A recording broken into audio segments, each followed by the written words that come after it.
Do you know how much it costs to move from the Mid-Atlantic region to Orlando, Florida? If not, this video is for you. Hi, my name is Amy. I'm a realtor with Compass. Let's dive right into the nitty-gritty. How much cash will you need? First up, of course, is housing.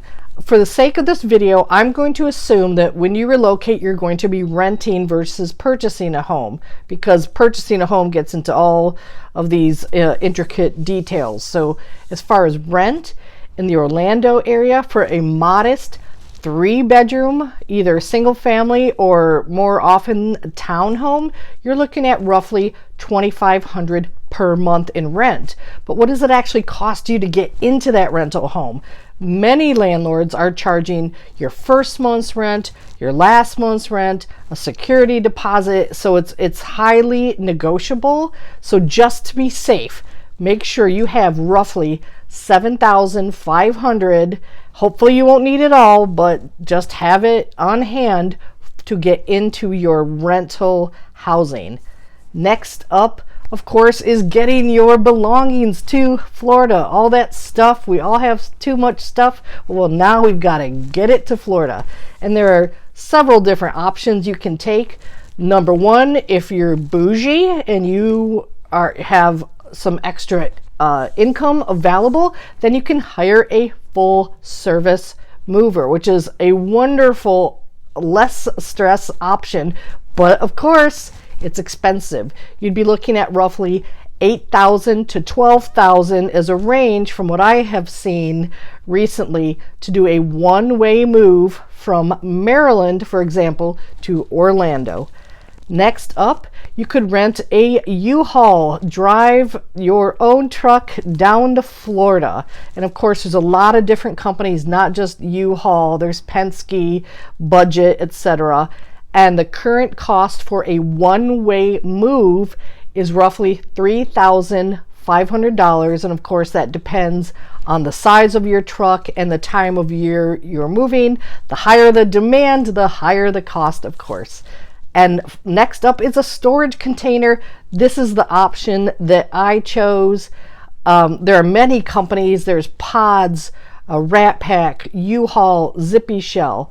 And what I personally paid was $3,400 for a one-way move, and that included 2 months of climate-controlled storage. And another option that we have in the Mid-Atlantic is the Amtrak Auto Train, which is a great option if you really you've sold everything, you don't have much to move. Let's just say you have an SUV that you can cram full of all your worldly possessions. I just checked the price of one adult to have a seat one way on the auto train plus an SUV, and it was $535 one way. That is not a sleeping room. That is you in your seat on the train, and you are trying to sleep and probably not sleeping well at all. But you know, that's a great price for skipping all that driving and having your SUV full of stuff. Next up is gas, and of course the gas prices are fluctuating often. So you know, what I say today may change next week. I'm going to assume you're taking 2 cars with you down to Florida. So you're looking at roughly $225 in fuel costs per vehicle. And of course, it depends on what your miles per gallon is. It could be worse than that. From Baltimore to Orlando is a 900-mile trip. So that's where I'm getting the $225 per vehicle. And if you rent a U-Haul and you have to put gas in that, they have horrible gas mileage. So you would want to plan on having $500 available to fill up that U-Haul and get it to Orlando. Hotels. Are you like me? Do you want to split up the trip and you don't want to do it all in one long haul? Yes, you can do it, but why? And you're asking yourself, is it worth it? My question to you is, are you worth it? And I say you are. So I would suggest you stop. I stop in South Carolina at a hotel very close to I-95 It is $150 per night, depending on, the season. And it's solid, it's basic, it's nothing to write home about, but it's clean, and then I can get right back on the road. So just something to think about.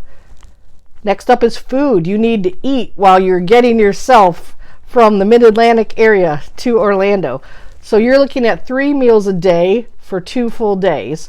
So for 2 adults and 2 kids, you'd probably want to estimate about $35 per meal. You can pack a cooler, make your own sandwiches, bring your own drinks, and you can definitely get that cost down.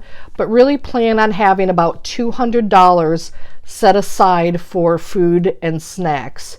And I would like to recommend that you stop at the nearest Buc-ee's and get a slice of fudge, which costs $3.50 per slice. Definitely worth it. All right. Next up, your vehicles. Okay, you've moved to Florida. Now you have these vehicles that have out-of-state tags. What do? You have to register these 2 cars, and you have to get driver's licenses in the state of Florida. So just plan on $450 approximately per vehicle to get registered in the state of Florida.